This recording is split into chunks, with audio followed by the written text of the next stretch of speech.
어디서 굴러먹던 여군년이야. 사성 여군 참모총장의 멱살을 잡은 대대장 1초 뒤 신분증을 보고 무너져 내립니다. 오만한 중령을 단숨에 참교육해서 개박살내는 이야기입니다. 구독과 좋아요를 해주시면 더 좋은 사연으로 보답하겠습니다. 대한민국 육군본부 충청남도 계룡대의 거대한 참모총장실.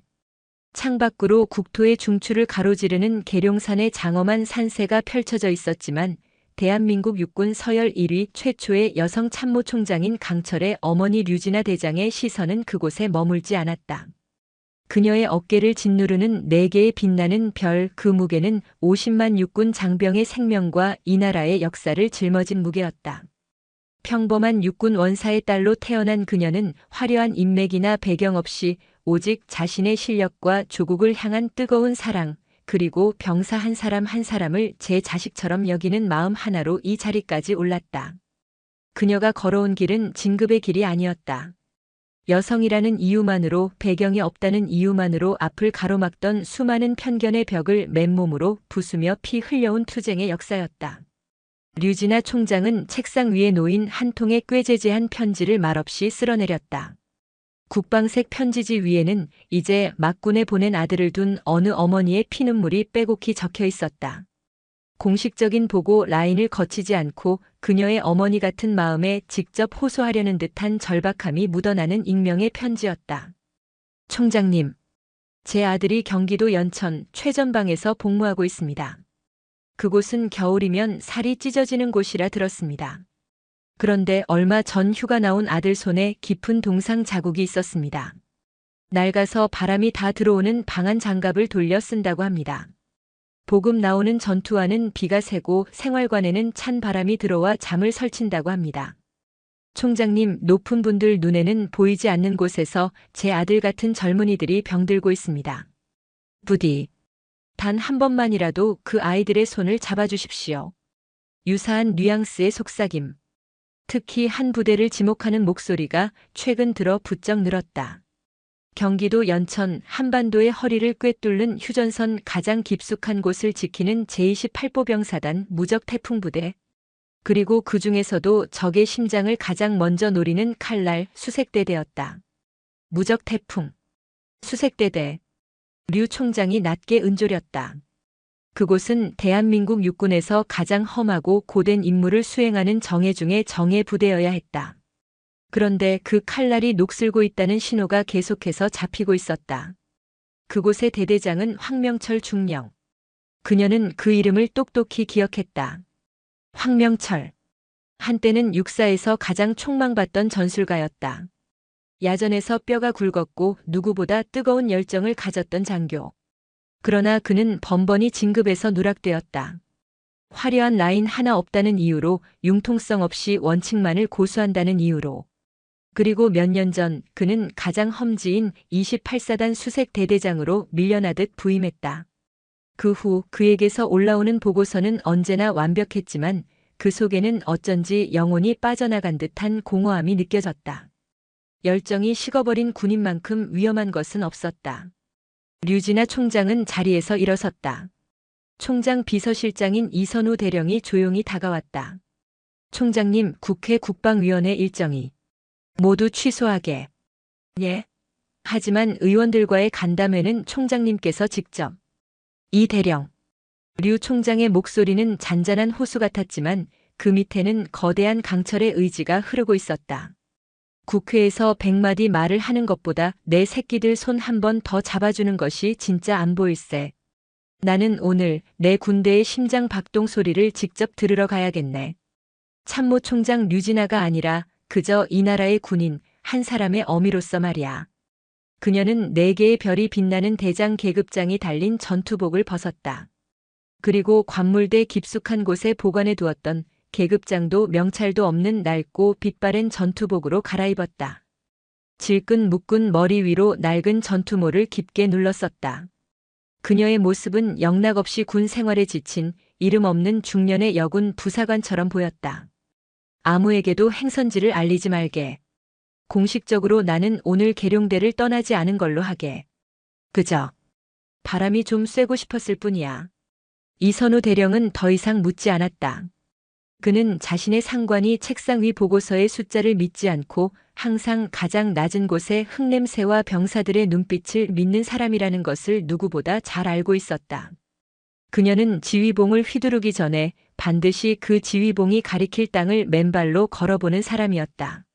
차가운 바람이 옷깃을 파고드는 이른 새벽, 류진아 총장을 태운 평범한 민수용 차량 한 대가 조용히 계룡대 정문을 빠져나갔다.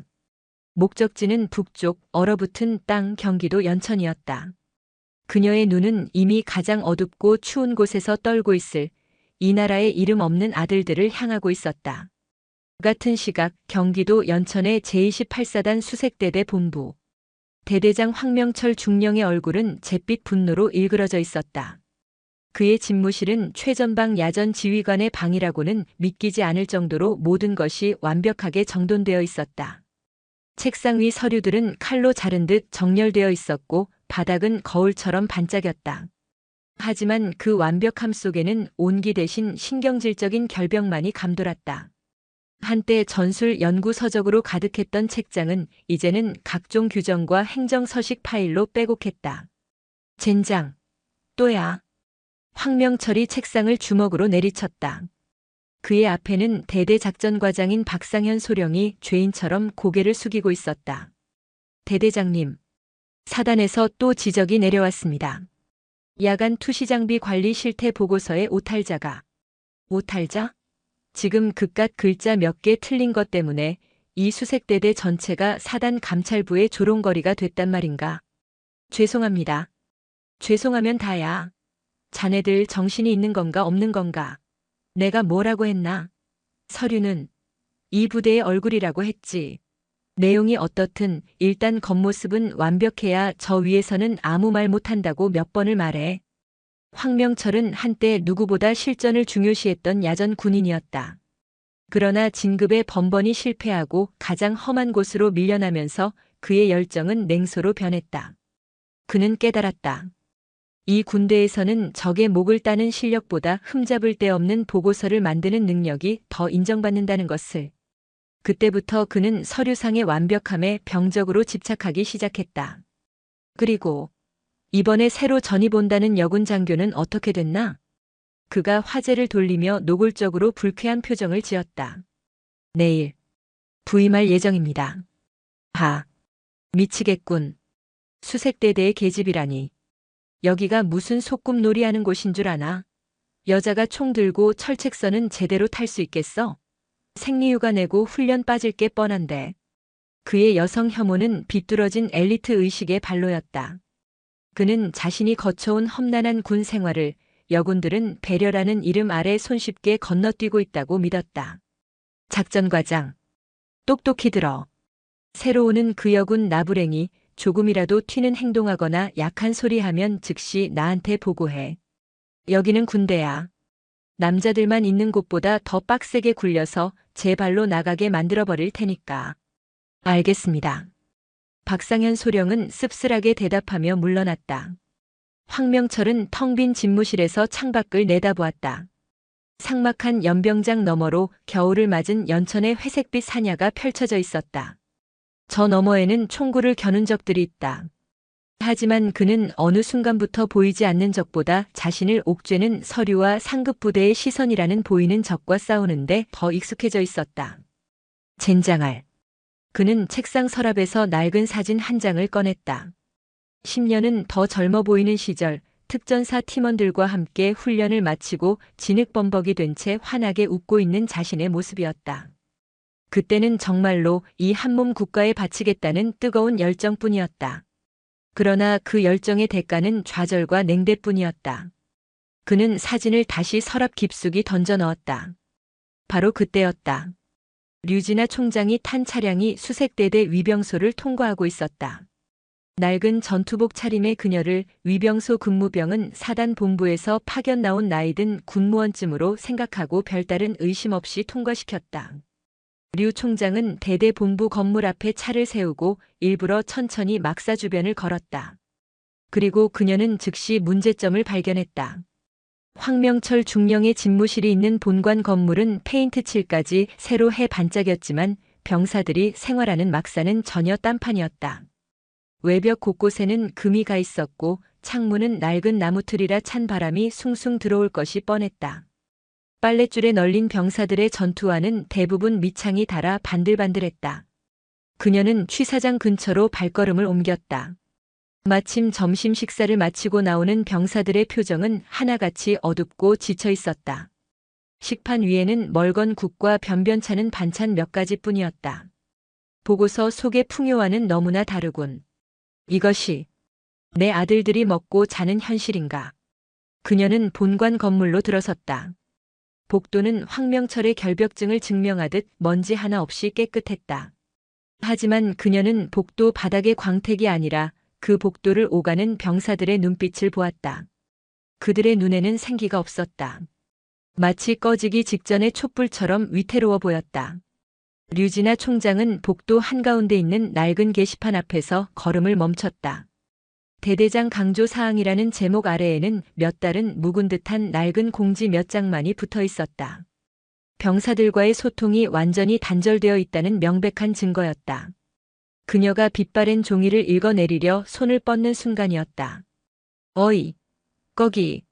신경질적이고 날카로운 목소리가 복도 전체를 울렸다. 대대장실 문이 거칠게 열리고 황명철 중령이 폭풍처럼 튀어나왔다. 그는 방금 전 사단장과의 화상통화에서 또다시 보고서의 사소한 문제점을 지적받고 분노가 머리끝까지 치민 상태였다. 그의 눈에 복도 한가운데서 어슬렁거리는 낯선 중년 여군이 들어왔다. 황명철은 류진아의 행색을 위아래로 훑어보았다. 계급장도 명찰도 없는 낡은 전투복, 화장기 없는 얼굴, 아무리 봐도 높게 쳐줘야 원사급 혹은 행정 업무나 보는 군무원 나부랭이었다. 웬 아줌마가 여기서 어슬렁거려?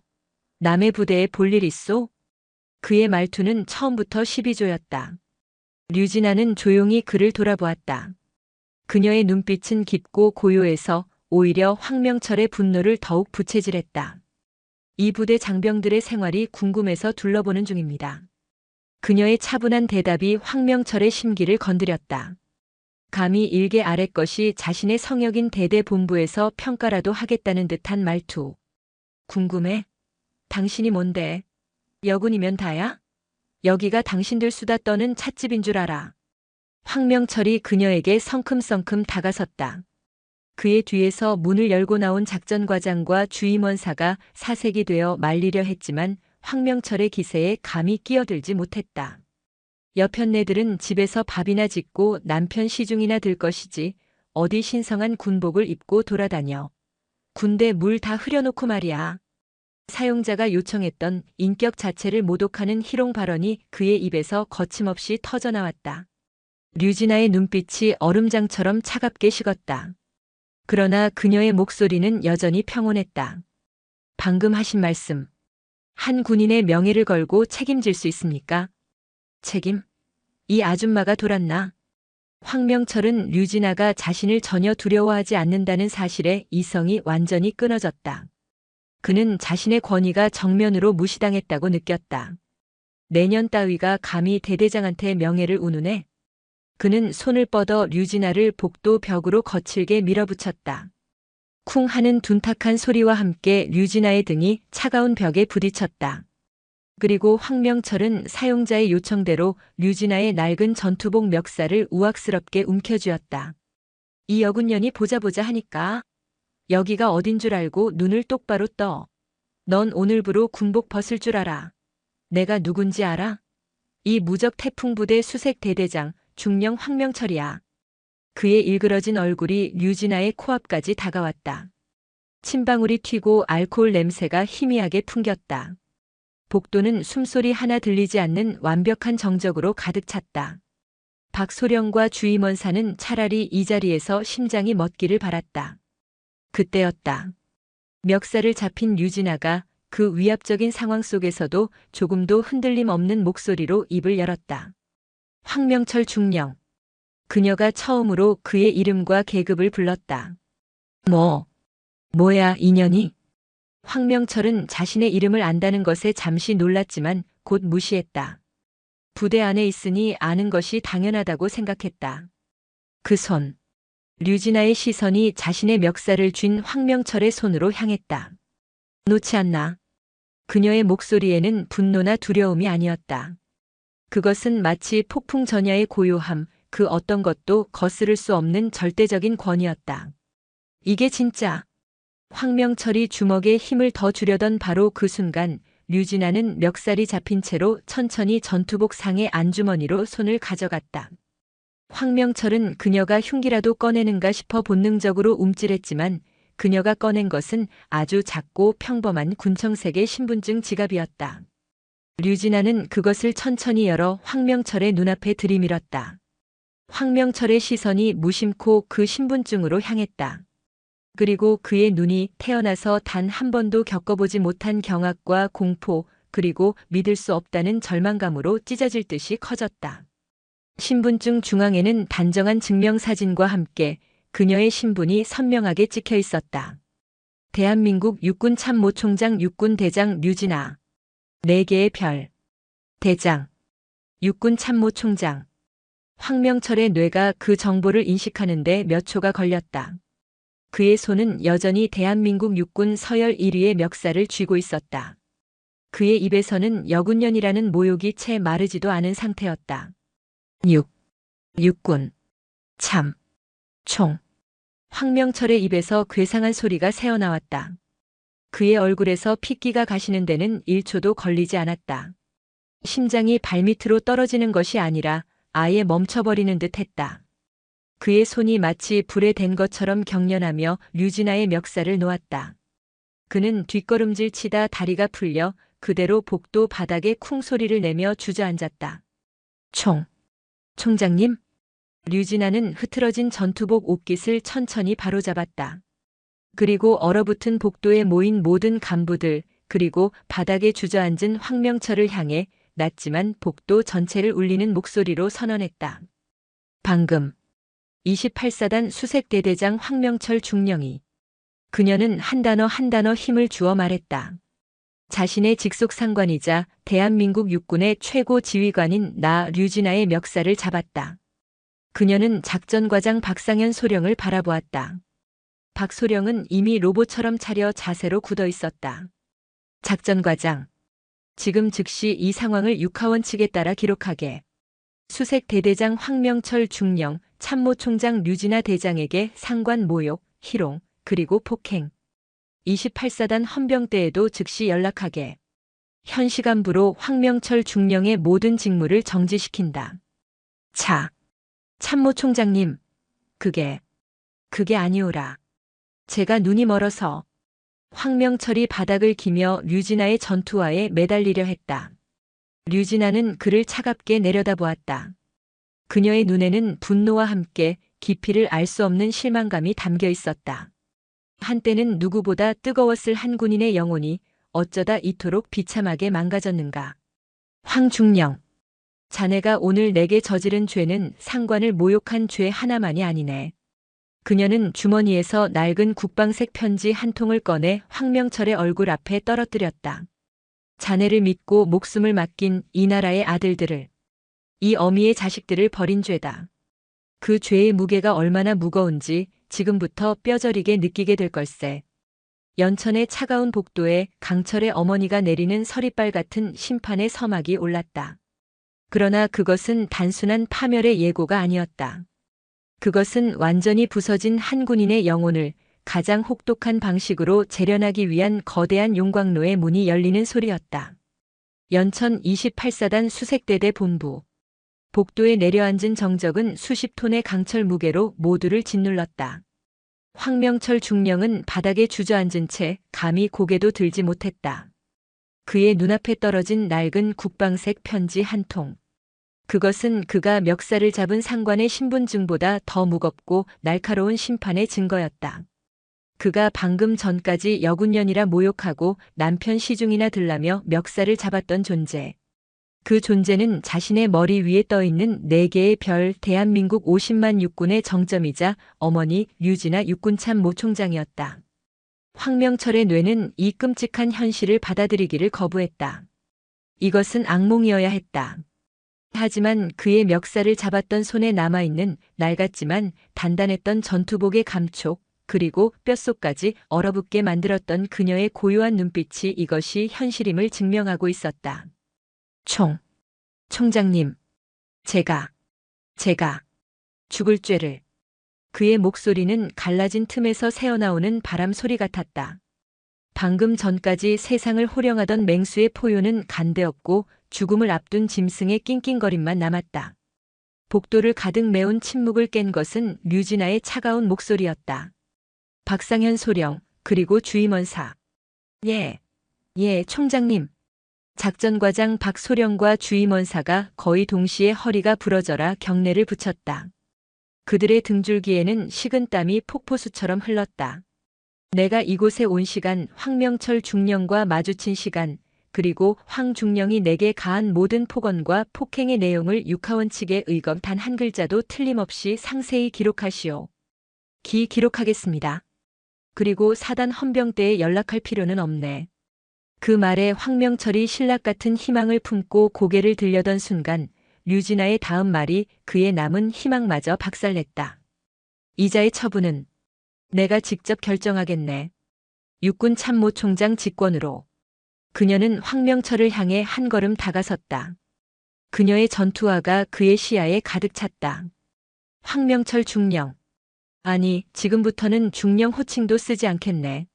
황명철. 네. 자네가 내 멱살을 잡은 것, 나를 여군년이라 부르며 모욕한 것. 그것은 자네의 군 생활을 끝장낼 중죄가 맞네. 하지만 그녀는 바닥에 떨어진 편지를 주워들었다.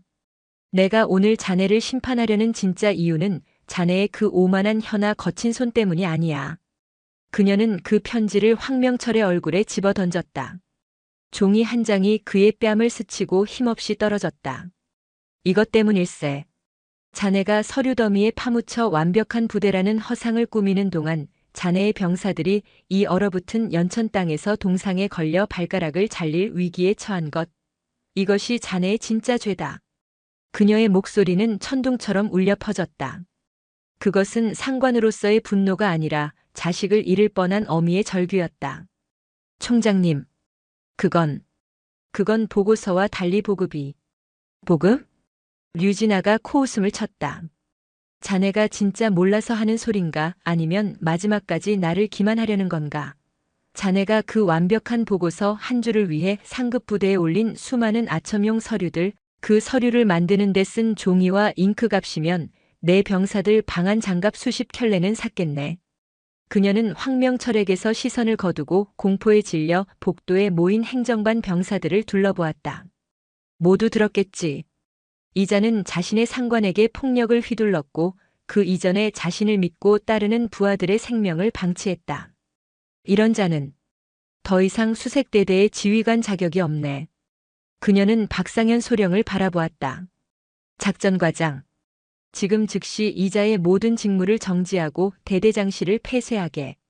대대 지휘는 금일부로 내가 직할하며 작전과장이 임시로 대행한다. 명. 받들겠습니다. 그리고 황명철. 자네. 류진아가 다시 바닥에 황명철을 내려다보았다. 자네의 죄는 군사재판에 넘기는 것으로도 부족해. 하지만 나는 한때 자네가 어떤 군인이었는지 기억하네. 육사에서 전술의 귀재라 불리며 누구보다 뜨거운 가슴으로 야전을 누비던 황명철을 말이네. 그 말에 황명철의 눈이 처음으로 공포가 아닌 다른 감정, 수치심으로 흔들렸다. 잊고 지냈던 자신의 과거 가장 빛나던 순간을 하필 이 최악의 순간에 최악의 상대에게서 듣게 될 줄이야. 어쩌다 이렇게 망가졌나. 황명철. 자네의 그 뜨겁던 열정은 다 어디로 가고 이런 껍데기만 남았나. 그녀의 목소리에는 분노와 함께 아끼던 검이 녹슬어버린 것을 발견한 장인의 깊은 탄식이 묻어났다. 자네에게 군복을 벗을 기회조차 주지 않겠네. 대신 자네가 버렸던 것들을, 자네가 외면했던 것들을 지금부터 맨눈으로 맨몸으로 확인하게 될 걸세. 류진아는 헌병대를 부르는 대신 본관 복도를 걸어 막사로 향했다. 따라오게. 황명철은 비틀거리며 일어섰다. 이미 그는 대대장이 아니었다. 그는 죄인이었고 류진아 총장의 포로였다. 그는 홀린 듯 그녀의 뒤를 따랐다. 류진아는 망설임 없이 삼생활관의 문을 거칠게 열었다. 마침 점심 식사를 마치고 휴식을 취하던 병사들이 계급장 없는 여군그들의 눈에는 여전히 군무원쯤으로 보였다. 이 분노한 대대장 황명철을 끌고 들어오는 기괴한 광경에 모두 얼어붙었다. 전원 주목. 류진아의 목소리가 막사를 울렸다. 나는 상급 부대에서 여러분의 생활 실태를 점검하러 나왔소. 그리고 이 사람. 그녀가 황명철을 앞으로 밀쳤다. 여러분의 대대장은 여러분의 실태를 완벽하다고 허위 보고했소. 병사들의 눈이 커졌다. 류진아는 가장 가까이 있던 한 일병의 관물대를 열어젖혔다. 황명철이 그토록 강조하던 정리정돈과는 거리가 멀었다. 그리고 그 안에서 밑창이 반쯤 떨어진 낡은 전투화 한 켤레가 툭 떨어졌다. 황명철, 이게 자네가 보고한 보급률 100% 전투화인가? 그녀는 일병에게 다가갔다. 손 내밀어 보게. 용사. 일병이 겁에 질려 손을 내밀자 그녀는 병사의 손가락 마디마디에 박힌 굳은 살과 미처 아물지 않은 동상의 흉터를 꼼꼼히 살폈다. 방한 장갑은 하나로 돌려 쓰고 있습니다. 황명철, 들었나? 류진아가 소리쳤다. 내 병사들이, 내 새끼들이 이 추위에 장갑 하나로 버티고 있단 말이다. 그런데 자네는 그 시간에 책상에 앉아 오탈자나 잡고 있었나? 그녀는 막사 구석에 낡은 라디에이터로 걸어갔다. 손을 대자 온기라고는 거의 느껴지지 않는 냉기만 전해졌다. 창문 틈새로는 연천의 칼바람이 슉슉 소리를 내며 들어오고 있었다. 이게 자네가 말한 완벽한 생활관인가? 이곳은 병사들의 막사가 아니라 죄수들의 감옥일세. 아니, 감옥도 이보다는 따뜻하겠지. 황명철은 고개를 들 수 없었다. 그의 완벽했던 서류 속의 세계가 류진아의 손길 한 번에 산산조각 나고 있었다. 류진아는 병사들을 둘러보며 말했다. 오늘부로 여러분의 대대장은 보직 해임되었소. 병사들 사이에서 헉하는 숨소리가 터져나왔다. 그리고 이 사람 황명철은 오늘부터 여러분과 똑같이 이 막사에서 생활하게 될 것이요. 예? 총. 아니 저기. 황명철이 경악하며 고개를 들었다. 불만 있나? 자네가 완벽하다고 했으니 그 완벽한 환경에서 지내보게.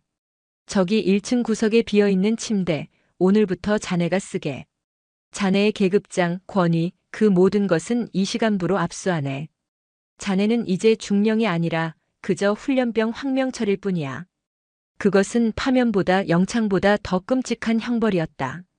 자신이 쌓아올린 모든 것, 자신의 자존심이었던 중령이라는 계급을 부하들이 보는 앞에서 박탈당하고 자신이 방치했던 그 비참한 현실 속으로 내던져진 것이다.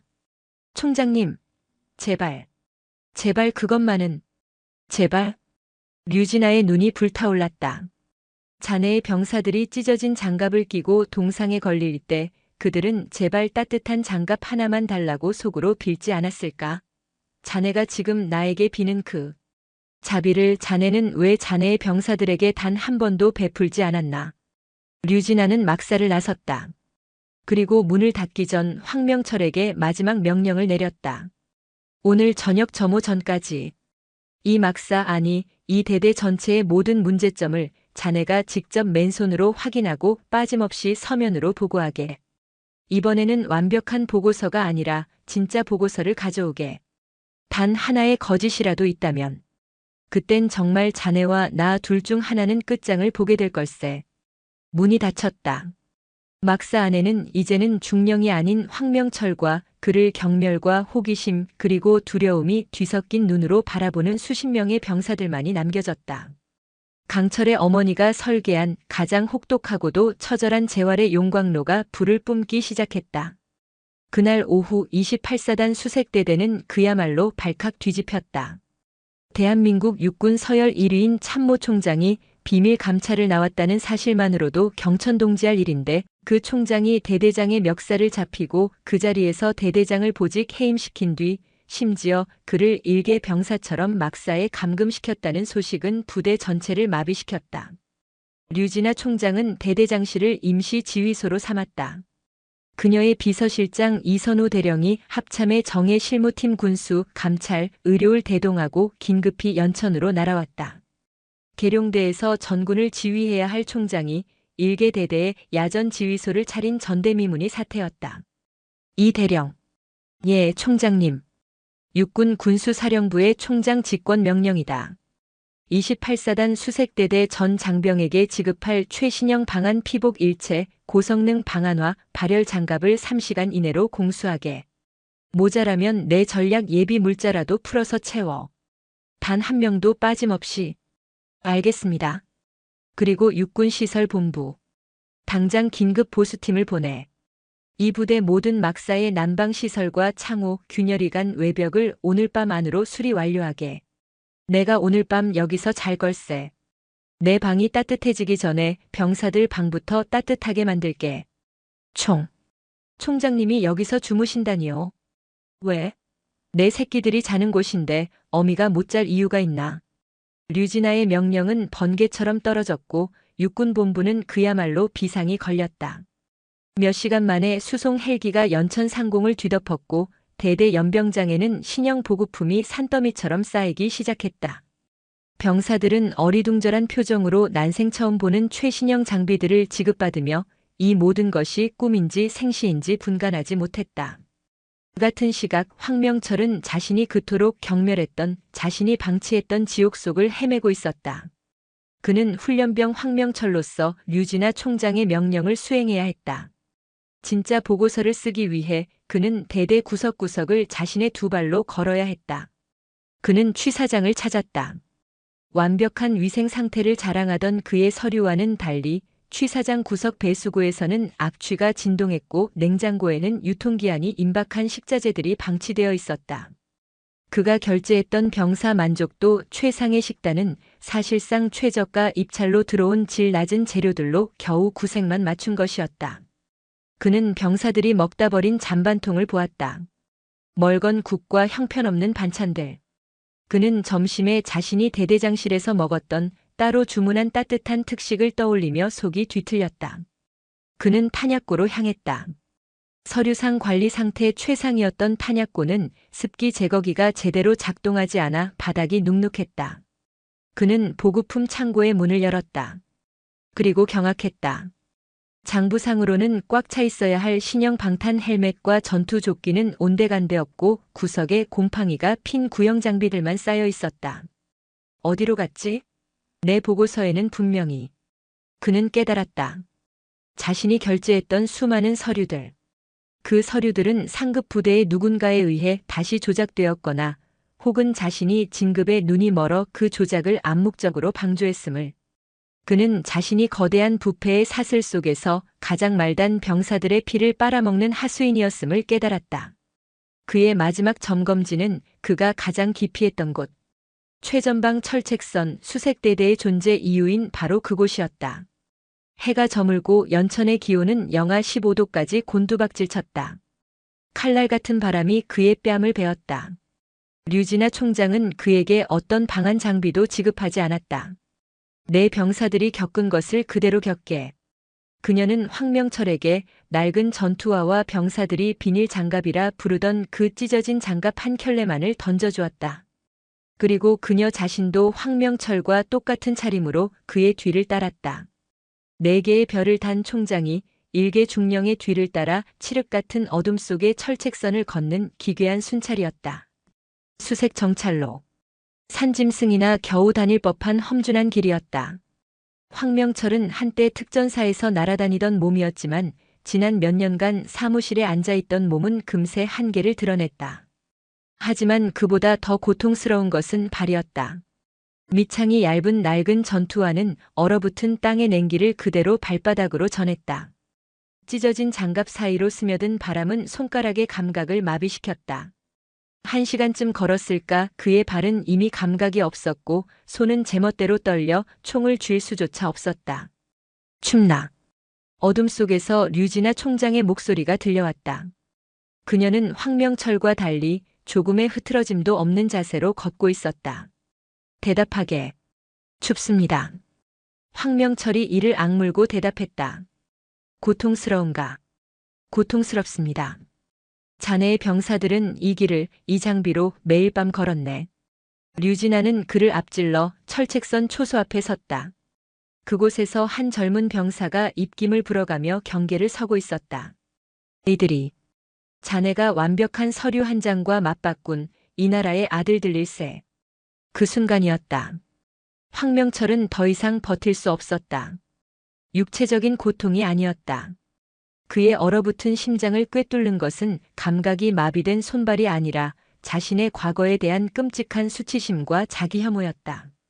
그는 철책을 붙잡고 주저앉았다. 그리고 울부짖었다. 그것은 어린아이의 울음이었다. 총장님, 류진아, 총장님. 그는 더 이상 그녀를 상관으로 부르지 않았다. 그는 어미를 찾는 아이처럼 그녀의 이름을 불렀다. 제가 잘못했습니다. 그는 얼어붙은 땅에 이마를 박았다. 진급에 눈이 멀었습니다. 육사 동기놈들은 별을 달고 정치판을 기웃거리는데 저만 이 촌 구석에서 썩는 것 같았습니다. 아무리 발버둥 쳐도 라인 하나 없다는 이유로. 그의 울음 섞인 절규가 연천의 밤하늘을 갈랐다. 그래서 포기했습니다. 실전? 전술? 그딴 건 다 필요 없었습니다. 저 위의 것들이 원하는 건 그저 겉만 번지르르한 서류 쪼가리뿐이었습니다. 그래서 저도 그것만 팠습니다. 병사들 눈을 보는 대신 모니터만 봤습니다. 그 아이들이 추위에 떠는 걸 알면서도 모른 척했습니다. 제가 괴물이었습니다.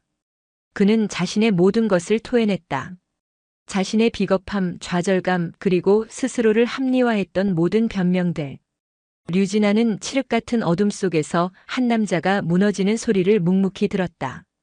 그녀의 눈빛은 여전히 차가웠지만 그 차가운 밑바닥에는 깊은 연민이 흐르고 있었다. 그녀가 기억하던 열정의 사자가 스스로를 좀먹는 독에 중독되어 이 지경까지 이른 것이었다. 그녀는 황명철의 어깨에 손을 올렸다. 일어나게, 황명철. 자네가 괴물이었다면 그 괴물을 만든 것은 어쩌면 나를 포함한 이 군대 전체의 책임일지도 모르지. 능력 있는 자가 정당한 대우를 받지 못하고 아첨하는 자가 승승장구하는 이 썩어 빠진 풍토 말일세. 그녀는 황명철을 일으켜 세웠다. 하지만 그렇다고 해서 자네가 병사들의 생명을 방치한 죄가 용서되는 것은 아닐세. 자네의 고백은 자네가 아직 완전히 썩지는 않았다는 증거일 뿐이야. 그녀는 황명철의 눈을 똑바로 바라보았다. 자네의 처벌은 아직 끝나지 않았네. 자네가 오늘 흘린 눈물은 자네가 저지른 죄에 대한 참회가 아니야. 그저 자네 자신에 대한 연민일 뿐이지. 그럼 저는 어떻게? 진정한 참회는 자네가 상처 입힌 그 대상 앞에서 하는 걸세. 류진아는 초소의 병사를 턱짓으로 가리켰다. 내일 아침 의무대로 가게. 그곳에 자네가 직접 상처 입힌 진짜 피해자가 있으니 그 아이의 눈을 보고도 자네가 지금처럼 울 수 있는지 내가 똑똑히 지켜보겠네. 황명철은 그녀의 말뜻을 이해할 수 없었다. 하지만 그는 직감했다. 내일 아침 자신이 마주해야 할 진실은 오늘 밤 이 철책선의 추위보다 훨씬 더 지독하고 고통스러운 것임을. 다음 날 이른 아침 수색대대 의무대는 그 어느 때보다 긴장감이 감돌았다. 류진아 총장이 직접 방문한다는 소식에 의무대장과 군의관들은 밤새 차트를 정리하며 초긴장 상태에 빠져 있었다. 황명철은 그들 뒤에 여전히 계급장도 무엇도 없는 낡은 전투복 차림으로 서 있었다. 밤새 혹한 속을 걸었던 탓에 그의 얼굴은 헬쑥했고 발은 퉁퉁 부어 절뚝거렸지만 어젯밤의 절망감과는 다른 무언가를 받아들일 준비가 된 듯한 처연함이 감돌았다. 류진아 총장은 의무대장의 현황 보고는 받는 둥 마는 둥 하며 곧장 병실로 향했다. 내가 만나야 할 아이가 있네. 어제 입수한 진료 기록에서 봤어. 동상으로 입원 중인 김진우 일병. 어디 있나? 아, 저 총장님. 김일병은 상태가 좋지 않아 지금 격리실에. 안내하게. 군의관은 감히 거절하지 못하고 작은 1인용 격리병실의 문을 열었다. 지독한 소독약 냄새와 함께 끙끙 앓는 젊은 신음소리가 새어나왔다. 침대 위에는 20살 남짓의 앳된 병사 김진우 일병이 누워 있었다. 그의 양발은 의료용 솜과 붕대로 칭칭 감겨 있었고 얼굴은 고열로 붉게 상기되어 있었다. 바로 류진아 총장에게 피눈물로 편지를 보냈던 그 어머니의 아들이었다. 류진아는 침대 옆으로 다가가 붕대 사이로 드러난 김일병의 발가락을 내려다보았다. 이미 검붉게 변색되어 괴사가 시작되고 있었다. 상태가 이 지경이 될 때까지 뭘 했나? 군의관. 류진아의 목소리는 분노로 떨렸다. 죄송합니다. 총장님. 하지만 대대장님 지시가 경미한 동상 환자는 훈련 열외 없이 의무대에서도 간단한 처치만 하라고 하셔서 김일병이 고통을 호소했지만 꾀병으로 치부하고 그 말은 황명철의 심장에 비수처럼 꽂혔다. 그랬다. 그는 그랬다. 병사들의 고통을 정신력 해이로 몰아붙였다.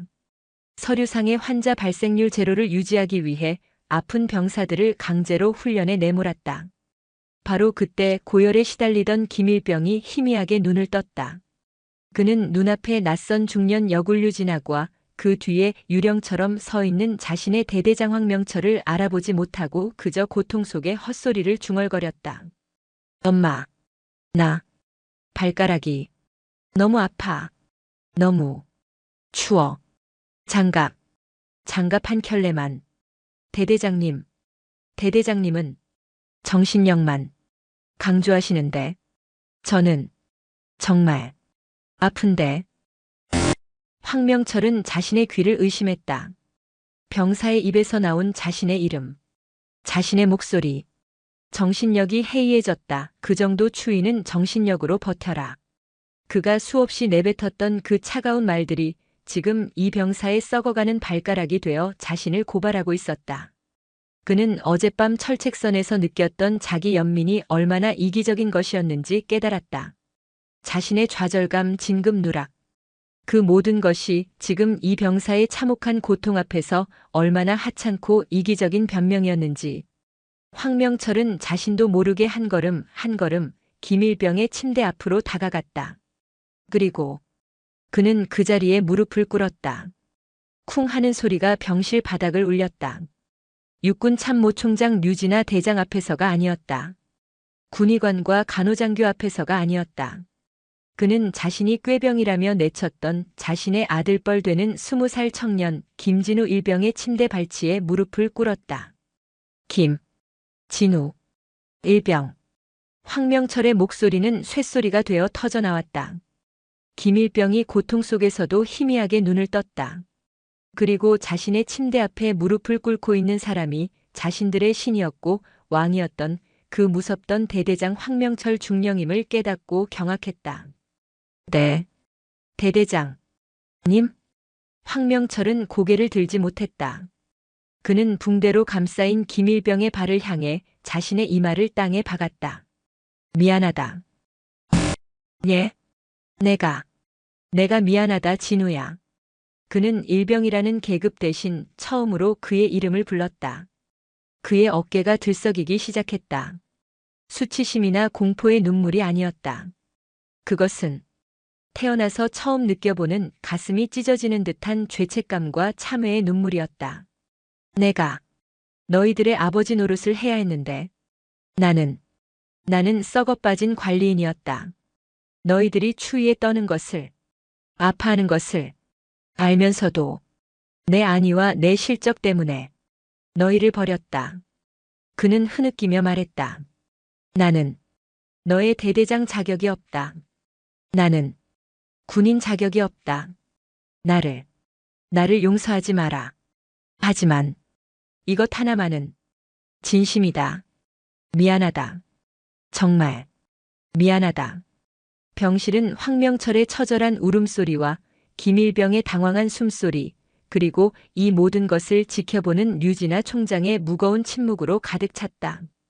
김일병은 무슨 일이 일어난 것인지 알 수 없었지만 그 무서웠던 대대장이 자신에게 무릎 꿇고 진심으로 우는 모습을 보면 자신도 모르게 눈물을 흘리고 있었다. 한참의 시간이 흐른 뒤 류진아 총장이 침묵을 깨고 입을 열었다. 황명철 중령. 그녀는 다시 그를 중령이라 불렀다. 황명철이 눈물범벅이 된 얼굴로 그녀를 돌아보았다. 일어나게. 류진아의 목소리는 더 이상 얼음장 같지 않았다. 강철의 단단함은 여전했지만 그 속에는 혹독한 재련을 마친 쇠를 다독이는 듯한 아주 희미한 온기가 담겨 있었다. 자네의 사죄는 그 병사가 아니라 저 아이의 어머님께 그리고 자네가 외면했던 모든 병사들에게 평생을 두고 갚아야 할 빚일세. 그녀는 군의관에게 명령했다. 지금 즉시 육군 수도병원으로 헬기 이송 준비하게. 국내 최고의 동상치료 전문의를 대기시켜. 무슨 수를 써서라도 저 병사의 발가락 단 하나도 잃게 해선 안 되네. 이건 육군 참모총장의 명령이다. 그리고 그녀는 황명철을 바라보았다. 자네, 황중령. 자네가 직접 저 병사를 호송하게. 그리고 저 병사가 두 발로 다시 이 땅을 딛고 건강하게 부모님 품으로 돌아갈 때까지 자네가 모든 것을 책임지게. 총장님. 하지만 저는 보직 해임. 그래. 자네는 수색 대대장으로서는 보직 해임됐네. 하지만 자네의 군 생활은 아직 끝나지 않았어. 류진아는 황명철의 어깨를 강하게 움켜쥐었다. 나는 자네의 멱살을 잡았던 그 손이 그저 서류나 뒤적이고 부하를 폭행하는 썩은 손이 아니라 한때는 이 나라를 지키려던 뜨거운 군인의 손이었음을 믿고 싶네. 그녀는 황명철의 가슴을 손가락으로 가리켰다. 자네가 오늘 흘린 눈물이 진심이라면 자네 가슴 속에 그 썩어빠진 냉소 밑바닥에 육군 사관학교 시절의 그 뜨거운 열정이 단 한 조각이라도 남아있다면 그녀의 눈이 빛났다. 그걸 증명해 보이게. 말로가 아니라 행동으로.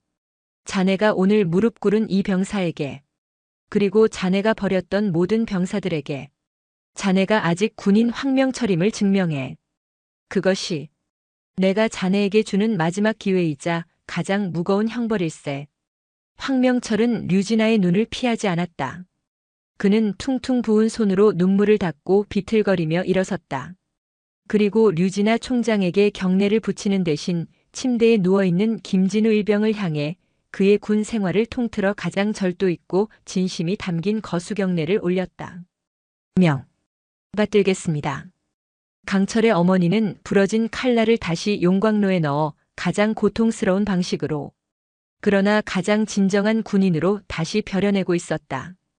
육군 항공대의 의료 후송 헬리콥터 메디온의 거대한 프로펠러가 경기도 연천의 28사단 수색대대 연병장을 뒤흔들었다.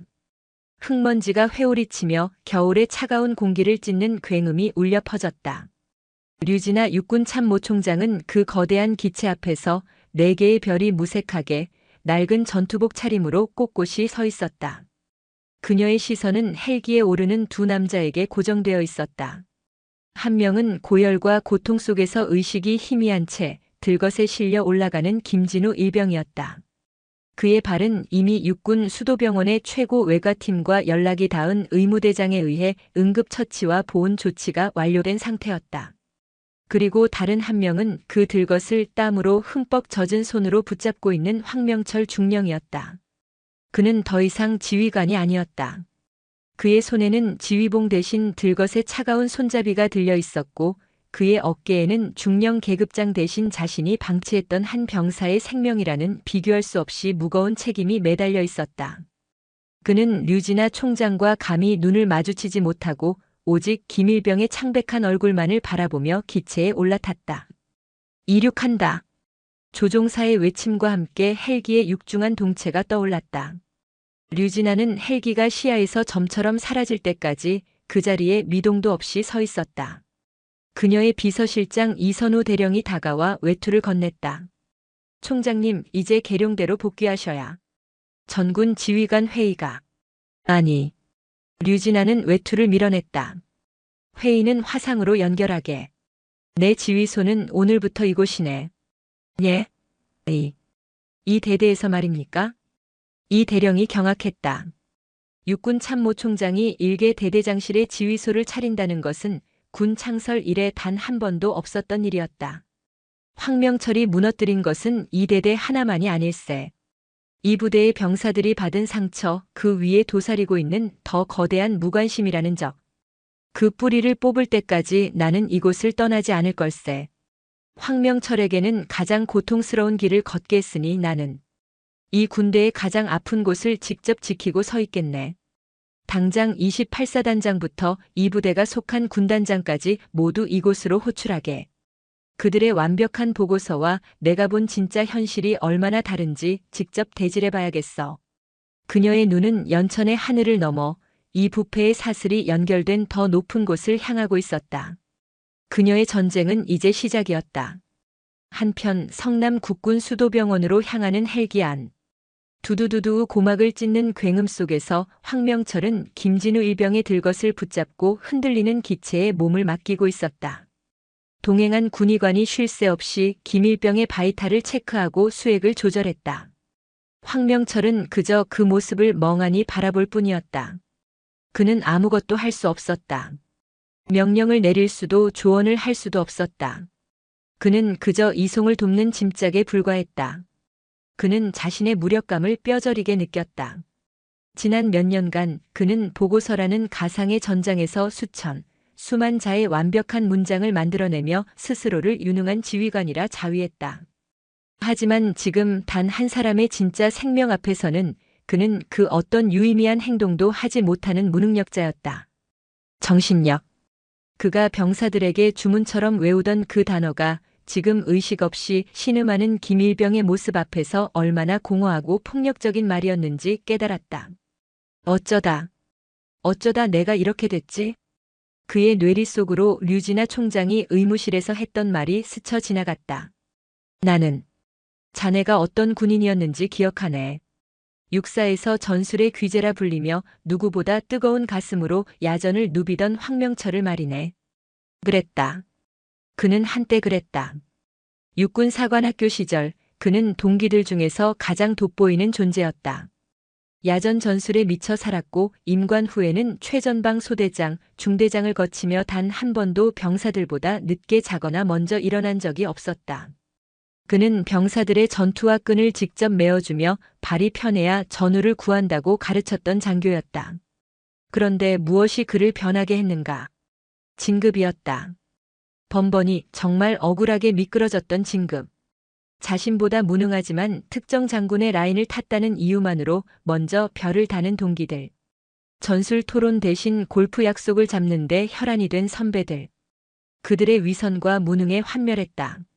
그리고 그 환멸은 분노가 되고 인의 체념이 되었다. 어차피 이 군대는 썩었어. 실력? 열정? 다 필요 없어. 줄을 잘 서거나 아니면 적어도 저들 눈에 띄지 않게 흠잡히지 않게 서류나 완벽하게 만들자. 그렇게 그는 스스로의 영혼을 갉아먹기 시작했다.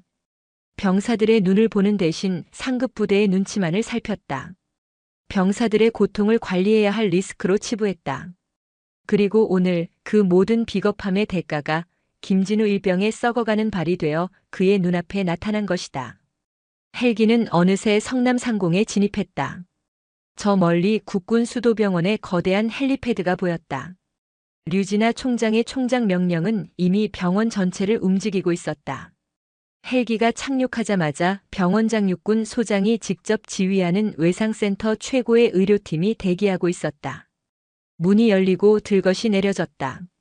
환자 상태는 바이탈 불안정, 동상괴사 진행 중, 즉시 수술실로. 의료진들이 김일병을 싣고 번개처럼 달려갔다. 황명철은 그저 그 뒤를 멍하니 쫓아갈 뿐이었다. 그는 수술실 입구에서 가로막혔다. 관계자 외출입 금지. 그는 이제 관계자가 아니었다. 그는 수술실 앞 차가운 복도의 플라스틱 의자에 주저앉았다.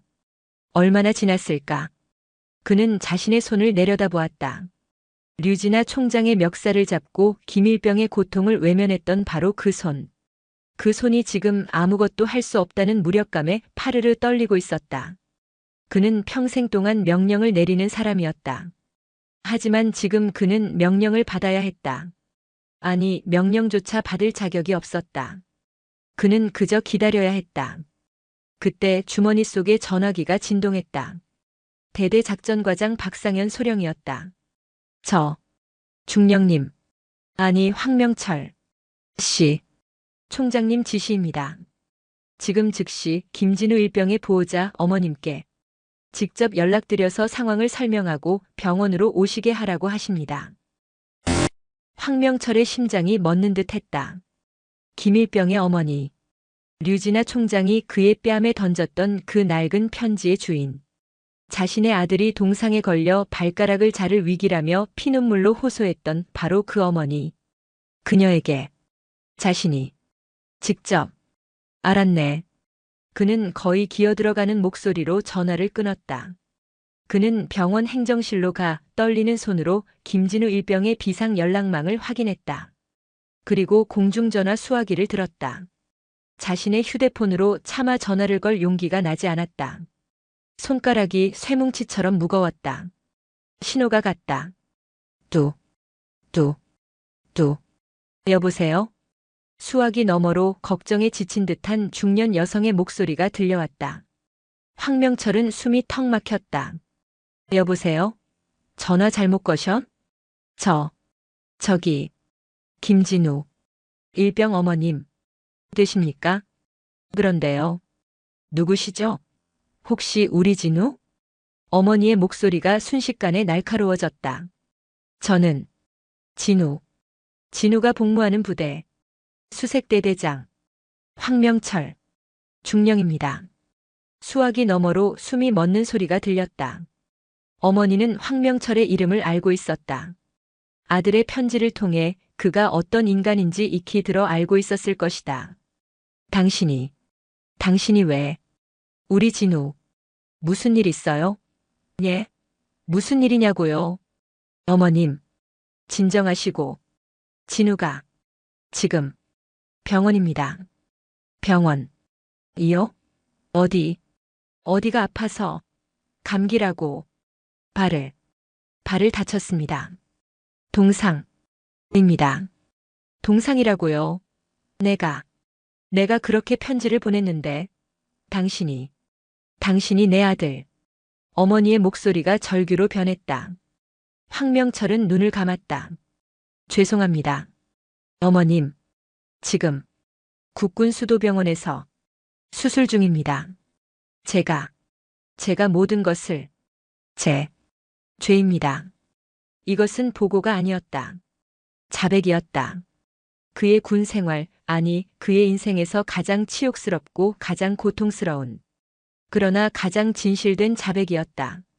당장 가겠습니다. 전화가 거칠게 끊겼다. 황명철은 수화기를 놓은 채 그 자리에 한참을 서 있었다. 수술실의 붉은 등, 그리고 곧 자신을 향해 달려올 아들을 잃을지도 모르는 어미의 불타는 눈동자.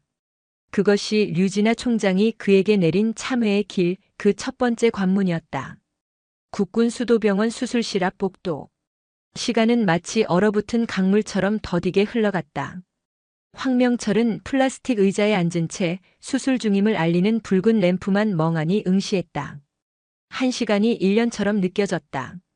그는 자신의 인생 전체를 반추했다. 자신의 오만함, 좌절, 그리고 비겁함. 그 모든 것이 저 붉은 등 너머에서 한 젊은 병사의 발가락과 사투를 벌이고 있었다. 그때 복도 저편에서 다급한 발소리와 함께 거친 숨소리가 들려왔다. 진우야. 우리 진우. 어디 있어? 김진우 일병의 어머니 박선영 씨였다. 그녀는 택시에서 내리자마자 병원으로 뛰어들어온 듯 머리는 헝클어지고 외투는 비뚤어져 있었다. 그녀의 눈은 이미 새빨갛게 충혈되어 있었다. 그녀는 복도에 초라하게 앉아있는 황명철을 발견했다. 황명철이 본능적으로 자리에서 일어섰다. 박선영 씨는 그에게로 비틀거리며 다가왔다.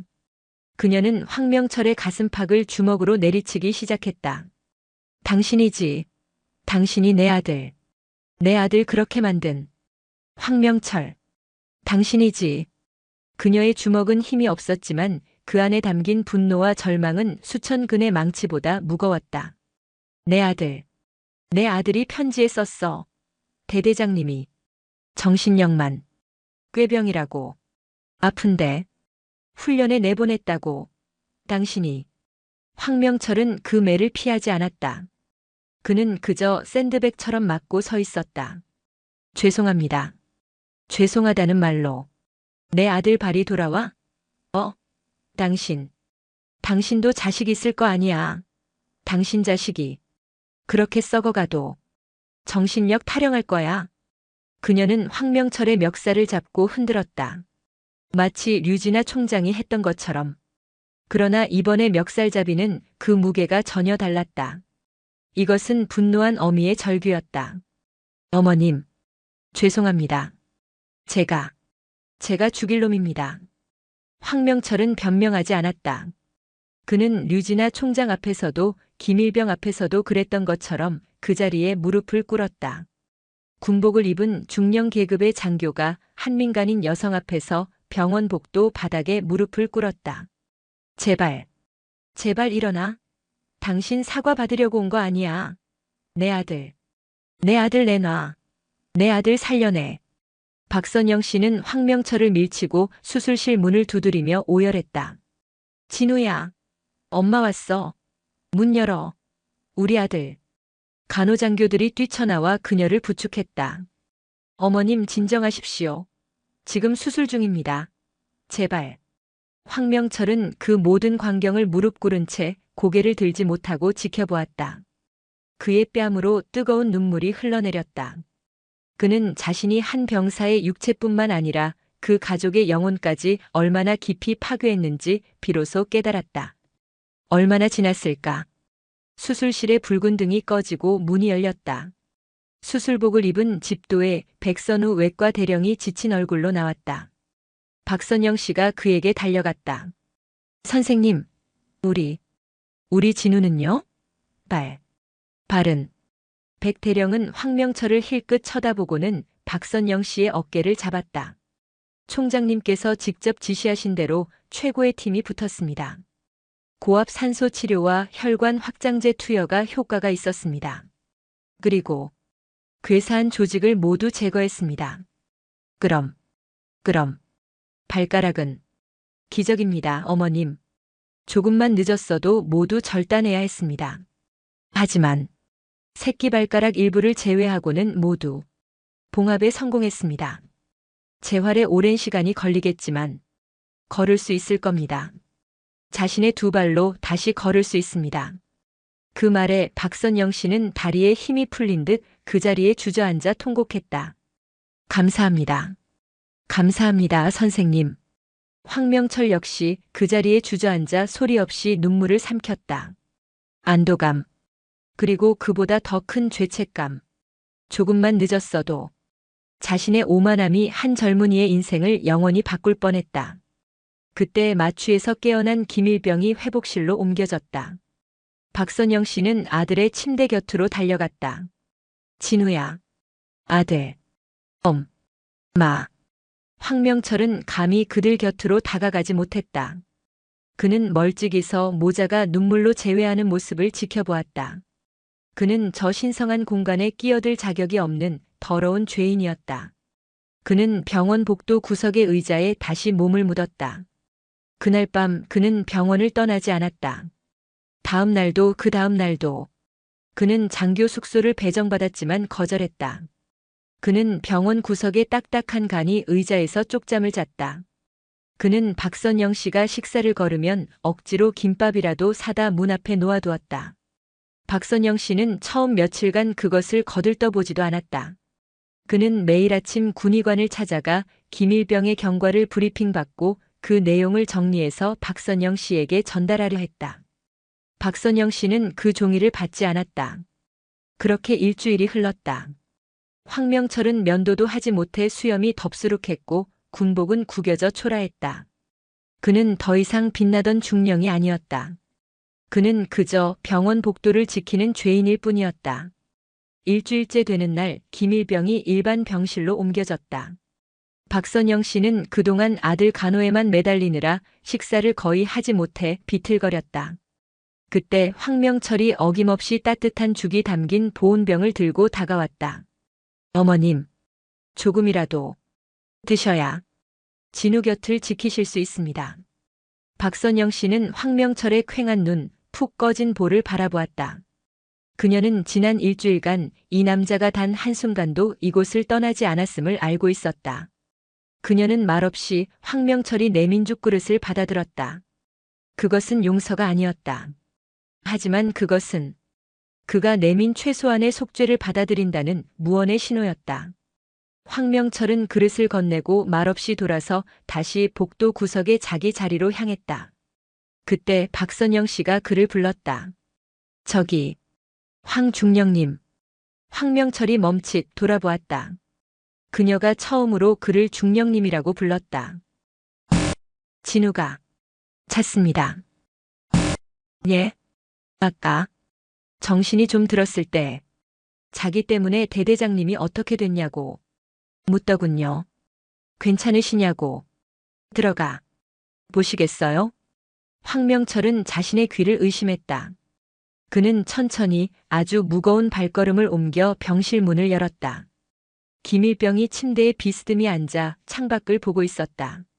황명철이 들어서는 소리에 김일병이 고개를 돌렸다. 네. 대대장님. 괜찮으십니까? 저 때문에. 총장님께. 황명철은 말을 잇지 못했다. 자신을 이 지경으로 만든 장본인을 이 어린 병사는 걱정하고 있었다. 그는 침대 곁으로 다가갔다. 그리고 다시 한번 고개를 깊이 숙였다. 미안하다, 김일병. 그리고 고맙다. 살아줘서. 그 순간 황명철의 가슴을 짓누르던 썩어 문드러진 자존심과 냉소의 껍질이 완전히 깨져내렸다. 그는 이 어린 병사 앞에서 비로소 군인 이전의 한 사람으로서 다시 태어나고 있었다. 그의 전화기가 진동했다. 류진아 총장 비서실의 문자였다. 그가 일주일간 매일 밤 작성해서 보냈던 김진우 일병 상태 보고 및 본인 참회 일지에 대한 답신이었다. 김일병이 안정을 되찾았다. 그것이 자네의 첫 번째 임무 완수다. 그러나 자네의 진짜 임무는 아직 시작되지 않았다. 연천으로 복귀하게. 자네가 싼 똥, 자네가 직접 치워야지. 황명철은 문자를 보고 쓴웃음을 지었다. 자네가 싼 똥. 그녀다운 표현이었다. 그는 김일병과 박선영 씨에게 깊이 경례를 붙였다. 반드시 건강하게 복귀해야 한다. 어머님, 제가 지은 죄는 평생 갚겠습니다. 그는 병실을 나왔다. 병원 문을 나서는 그의 걸음걸이는 여전히 절뚝거렸지만 그의 발도 동상에 걸렸다. 그의 눈빛은 더 이상 죽어있지 않았다. 그는 지옥의 가장 밑바닥에서 자신이 구원해야 할 단 하나의 이유를 찾았다. 황명철 중령이 연천의 수색대대로 복귀했을 때 부대는 그가 일주일 만에 떠났던 곳과는 완전히 다른 장소가 되어 있었다. 대대 연병장에는 육군시설본부의 중장비들이 굉음을 내며 움직이고 있었고 낡았던 병사 막사들은 외벽 보강공사와 최신형 이중 창호 교체 작업이 한창이었다. 병사들은 전원 최신형 방한복과 방한장갑을 지급받아 마치 다른 부대에 온 것처럼 생기가 돌았다. 대대장실은 여전히 육군참모총장 연천 현장 지휘소라는 팻말이 붙어 있었고 그 안에서 류진아 총장은 28사단장과 군단장을 세워놓고 그들이 가져온 완벽한 보고서와 실제 보급 실태를 조목조목 대조하며 질책하는 중이었다. 군단장, 자네는 이 보고서에 보급률 100%라고 서명했네. 그런데 내가 어제 방문한 530초소의 전투화는 3년 전에 폐기되었어야 할 물건이었어. 이게 어떻게 된 일인가? 총장님. 그것은 일선 부대의 관리부실. 관리부실? 일선 부대에 썩은 고기를 던져주고 잘 요리해 먹어라 하는 게 자네가 말하는 지휘인가? 이 사태는 황명철 중령 한 사람의 일탈이 아니야. 자네들 모두의 방조이자 직무유기일세. 황명철은 그 살벌한 광경을 복도에서 지켜보며 자신이 저지른 멱살잡이가 결국 군 전체의 환부를 도려내는 거대한 수술의 시작점이 되었음을 깨달았다. 그가 복도에 서 있는 것을 발견한 류진아 총장이 장성들을 물리고 그를 안으로 불렀다. 왔나? 네. 총장님. 김일병은 안정을 되찾았습니다. 어머님께서도 곁에 계십니다. 됐네. 류진아는 그에게 서류철 하나를 던졌다. 자네가 일주일간 병원에서 참회록을 쓰는 동안 내 감찰팀이 자네의 대대에서 찾아낸 것들일세. 황명철은 서류를 넘겨보았다. 그리고 경악했다. 그것은 그가 대대장으로 부임한 이후 결제했던 수많은 보급 청구서와 실제 불출 내역 대조표였다. 보이나? 자네는 분명 신형 방탄 헬멧 1000개, 신형 전투조끼 1000개를 청구하고 서명했네. 그런데 실제로는 구형 폐기품들이 창고에 들어왔어. 그 차액, 그 신형 장비들은 어디로 갔을까? 저는 몰랐습니다. 상급 부대인 4단 군수참모부에서 내려오는 대로. 그래. 자네는 몰랐지. 아니, 알려고 하지 않았지. 그저 서류상의 숫자만 맞으면 된다고 생각했으니까. 자네가 그토록 경멸하던 라인과 정치질이 사실은 자네의 등 뒤에서 자네 병사들의 목숨을 갉아먹고 있었던 걸세. 류진아는 자리에서 일어났다. 황명철 중령. 자네가 수색 대대장으로서 저지른 직무유기와 부하상해죄는 군사재판에 넘겨져 마땅하네. 하지만 나는 자네가 김일병 앞에서 무릎 꿇는 것을 보았고 일주일간 병원 복도에서 잠을 자며 속죄하는 모습을 보고받았네. 그녀는 황명철의 눈을 똑바로 바라보았다. 나는 부러진 칼은 버리지 않네. 다시 벼려서 더 날카롭게 만들 뿐이지. 총장님, 자네에게 마지막 기회를 주겠네. 자네가 그토록 집착했던 서류와 행정, 그리고 자네가 외면했던 부패의 시스템. 그 모든 것을 역으로 추적할 기회일세. 류진아는 그에게 새로운 임명장을 내밀었다. 임육군 중령 황명철. 육군 참모총장 직속 특별감찰사령부 창설준비단 제1팀장으로 보한다. 자네는 더 이상 28사단 소속이 아닐세. 자네는 오늘부로 이 군대의 가장 어두운 곳을 파헤치는 나의 사냥개가 되는 걸세. 자네가 잃어버렸던 그 전술의 귀재다운 면모를 이제는 책상이 아니라 이 부패의 전장에서 보여주게. 황명철은 떨리는 손으로 임명장을 받았다. 파면도 좌천도 아니었다. 이것은 그가 다시 군인으로 살 수 있는 상상조차 못했던 기회였다. 첫 번째 목표물이다. 류진아가 모니터에 한장교의 사진을 띄웠다. 28사단 군수참모 이강석 대령. 자네의 병사들에게 돌아갈 피복과 장비를 빼돌려 외부로 유출하고 막대한 이익을 챙긴 혐의다. 자네 부대 창고에서 나온 가짜 보급품이 그 증거야. 황명철의 눈이 번뜩였다. 이강석 대령. 그가 그토록 완벽한 보고서를 만들어 상납하려 애썼던 사단의 실세 중 하나였다.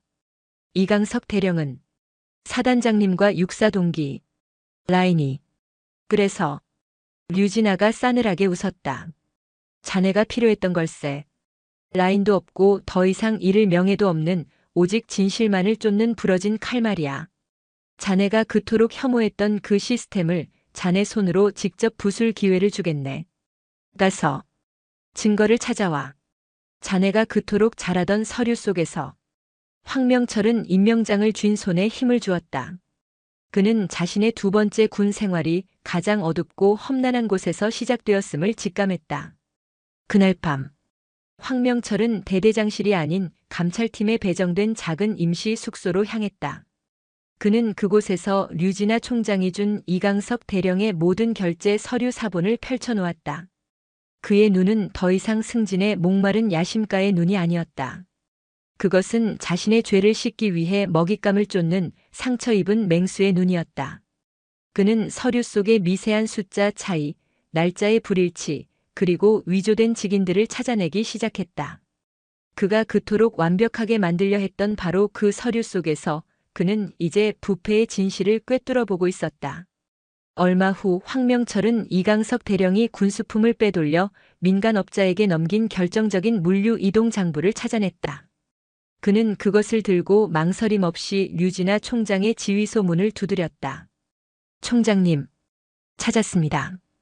이강석 대령의 반역 증거입니다. 류진아는 보고서를 받아들고 만족스러운 미소를 지었다. 좋아. 황중령. 이제 사냥을 시작하지. 강철의 어머니는 자신의 멱살을 잡았던 그 오만한 중령을 가장 날카로운 정의의 칼날로 완벽하게 재려내는 것이었다. 겨울의 마지막 한기가 채 가시지 않은 경기도 연천 28사단 본부 대회의실. 공기는 유리처럼 차갑고 날카로웠다. 류진아 육군 참모총장은 회의석 상석에 4개의 별이 박힌 전투모를 벗어둔 채 꼿꼿이 앉아 있었다. 그녀의 현장 지휘소가 차려진 지난 일주일간 28사단은 그야말로 지각 변동을 겪고 있었다. 오늘은 그 폭풍의 눈을 도려내는 날이었다. 류 총장은 긴급 군수 보급 실태 최종 점검 회의를 소집했다. 사단장과 참모진 전원이 참석했고 그 중심에는 군수참모인 이강석 대령이 앉아 있었다. 그는 황명철 중령이 그토록 두려워하고 아첨하려 했던 사단의 실세 중 실세였다. 총장님께서 현문현답 현장에서 문제를 발견하고 현장에서 답을 찾음의 귀감을 보여주신 덕에 저희 28사단의 보급 실태는 완벽히 개선되었습니다. 이강석 대령은 조금의 긴장감도 없이 오히려 이번 사태를 자신에게 쏟아질 총장의 질책을 막아낸 유능한 참모로 포장하며 열변을 토했다. 그는 황명철이라는 무능한 대대장 하나를 꼬리 자르기 하고 자신은 류 총장의 비위를 맞추며 이 위기를 넘길 생각이었다. 그는 류 총장이 단순히 병사 복지에만 관심 있는 어머니 스타일의 지휘관이라고 얕보고 있었다. 그의 완벽한 보고가 끝났을 때 회의실에는 정적이 흘렀다. 류진아 총장은 말없이 박수를 쳤다. 짝, 짝, 짝. 차가운 박수 소리에 이강석 대령의 얼굴이 미묘하게 굳었다. 이강석 대령. 보고 잘 들었네. 자네의 보고서는 내가 근래 본 그 어떤 서류보다도 완벽하더군. 숫자가 정확하고 논리가 정연해. 마치 황명철 중령이 만들었던 그 완벽한 보고서처럼 말이야. 그녀의 말에 회의실 구석 류 총장의 임시 수행원 자격으로 배석해 있던 황명철 중령의 어깨가 움찔 떨렸다. 그는 자신의 과거가 저 오만한 이강석 대령의 모습으로 눈앞에서 재생되는 듯한 끔찍한 모욕감을 느꼈다. 그런데 말이야, 이 대령. 류 총장이 몸을 앞으로 숙였다. 그녀의 눈빛은 더 이상 어머니가 아니었다. 적의 심장을 꿰뚫어보는 강철 그 자체였다. 자네의 완벽한 서류에는 딱 한 가지가 빠져 있더군. 바로 진실말일세. 총장님, 그게 무슨... 자네는 신형 방탄 헬멧 1000개가 보급 창고에 입고되었다고 보고했네. 하지만 실제 창고에는 20년 전에 폐기되었어야 할 구형 헬멧이 녹슨 채 쌓여 있었지. 그 차이, 그 1000개의 신형 헬멧은 어디로 날아갔나, 이 대령? 이강석 대령의 얼굴에서 핏기가 가시기 시작했다. 그것은 행정상의 착오. 착오?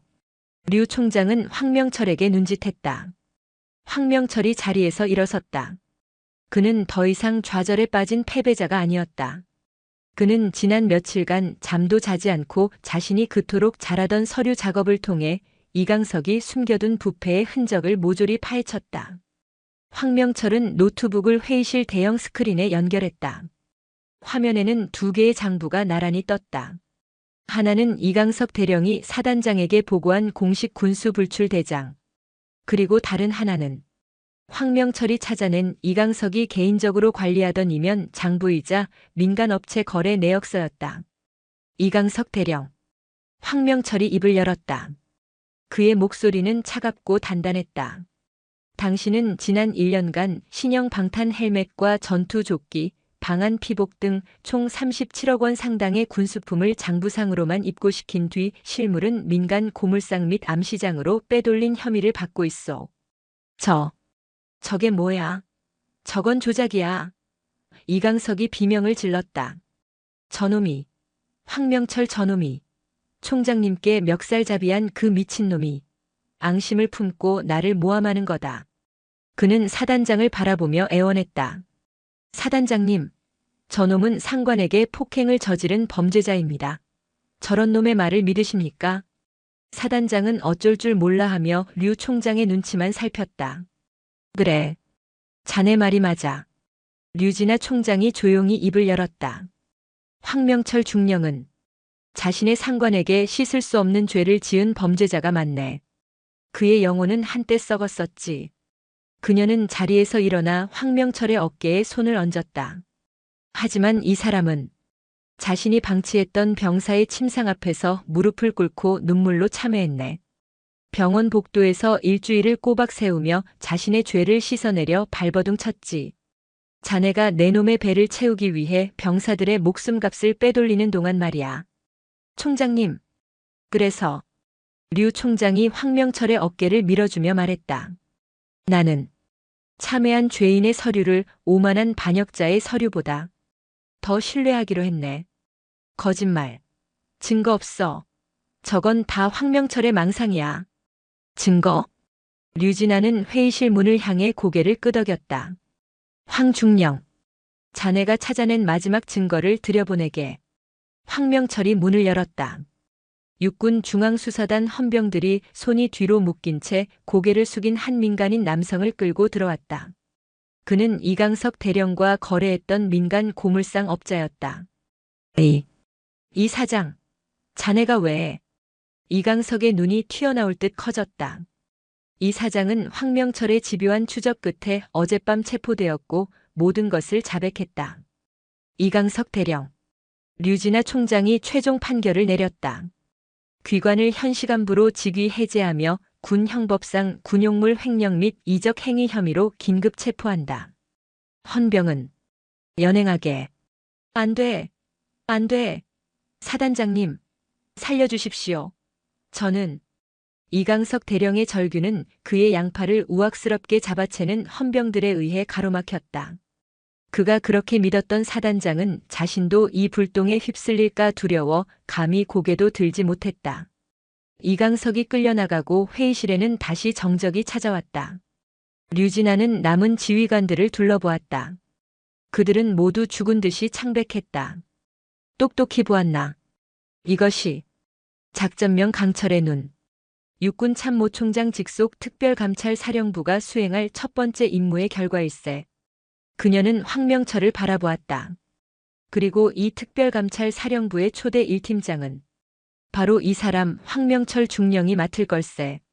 자신의 죄를 알기에 부패의 냄새를 그 누구보다 잘 맡을 수 있는 나의 사냥개로서 말이야. 황명철은 고개를 숙였다. 이것은 영전이 아니었다. 평생 자신의 죄를 짊어지고 가장 어둡고 추악한 곳을 헤매야 하는 영원한 속죄의 길이었다. 그러나 그는 기꺼이 그 길을 받아들였다. 그로부터 몇 달 뒤 봄 기운이 완연한 국군 수도병원 재활치료실. 창밖으로 따스한 햇살이 쏟아져 들어왔다. 김진우 일병은 이제는 상병 계급장을 달고 재활보조기구에 의지한 채 한 걸음 한 걸음 힘겹게 발을 내딛고 있었다. 그의 곁에는 어머니 박선영 씨가 초조하면서도 기쁜 얼굴로 그를 격려하고 있었다.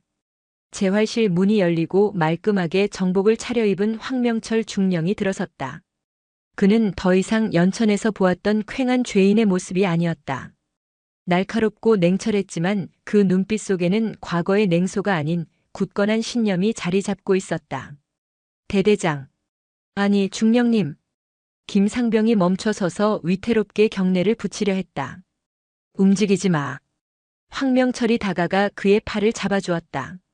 자네에게 경례를 받아야 할 사람은 내가 아닐세. 그는 두 사람 앞에 섰다. 그리고 박선영 씨를 향해 정중하게 허리를 숙였다. 어머님, 늦었지만 진심으로 사죄드립니다. 박선영 씨는 말없이 그를 바라보았다. 그녀의 눈에는 더 이상 원망이 없었다. 그녀는 그저 아들이 다시 걷게 되었다는 기쁨과 이 모든 변화를 이끌어낸 이 낯선 군인을 복잡한 심경으로 바라볼 뿐이었다. 진우, 김상병. 황명철이 김상병을 바라보았다. 예. 자네가 입원해 있는 동안 이강석 대령을 포함한 12명의 부패한 군수 장교들이 체포되었네. 자네가 흘린 피, 그리고 자네 어머니의 눈물이 이 군대의 썩은 곳을 도려내는 칼이 되었어. 그는 품에서 작은 상자 하나를 꺼냈다. 그리고 이것은 류진아 총장님께서 자네에게 보내는 선물일세. 상자 안에는 육군 용사상이라는 글자가 새겨진 작은 메달과 함께 류진아 총장의 친필 편지가 들어있었다. 사랑하는 아들 김진우 상병에게 그대의 고통이 이 어미의 눈을 뜨게 했고 군을 바로 세우는 힘이 되었네. 그대의 꺾이지 않은 용기와 명예로운 복무에 육군 참모총장으로서 그리고 한 사람의 어미로서 깊이 감사하네. 그대의 남은 군 생활과 앞으로 걸어갈 모든 길을 이 강철의 어머니가 끝까지 지켜줄 것일세. 육군 참모총장 대장 류진아. 김상병은 편지를 읽으며 눈물을 흘렸다. 박선영 씨도 아들의 어깨를 감싸 안고 함께 울었다. 황명철은 그 모습을 묵묵히 지켜보았다. 그리고 조용히 병실을 나오려 했다. 자신의 임무는 끝났다고 생각했다. 중령님. 김상병이 그를 불렀다. 저는 건강해지면 부대로 복귀할 겁니다. 황명철이 놀라 그를 돌아보았다. 복귀라고? 이런 일을 겪고도? 네. 저는 대한민국 육군입니다. 총장님께서 저를 지켜주셨습니다. 그리고 중령님께서 저에게 다시 걸을 이유를 주셨습니다. 저는 아직 제 임무가 끝나지 않았습니다. 황명철은 순간 숨이 멎는 듯 했다. 그가 정신력 운운하며 그토록 짓밟으려 했던 그 연약한 20살 청년의 가슴 속에 자신은 까맣게 잊고 살았던 진정한 군인 정신 강철이 박혀 있었다. 황명철은 더 이상 아무 말도 할 수 없었다. 그는 자신의 두 번째 상관 김진우 상병을 향해 자신의 군 생활을 통틀어 가장 진심이 담긴 완벽한 거수경례를 올렸다. 충성. 계룡대 육군 참모총장실. 류진아 총장은 창밖으로 펼쳐진 계룡산의 봄 풍경을 바라보고 있었다. 그녀의 책상 위에는 황명철 중령이 이끄는 특별감찰사령부의 중간 보고서가 놓여 있었다. 군 전체에 만연했던 부패의 사슬이 그 뿌리부터 뽑혀나가고 있었다. 그때 비서실장 이선우 대령이 낡은 편지 한 통과 갓 배달된 새 편지 한 통을 들고 들어왔다. 낡은 편지는 모든 것을 시작하게 했던 김진우 상병 어머니의 피눈물 어린 호소문이었다. 총장님, 박선영 여사님께서 편지를 보내셨습니다. 류진아는 조용히 새 편지를 받아들었다. 존경하는 류진아 참모총장님, 강철의 어머니 총장님, 제 아들 진우가 다시 걷습니다.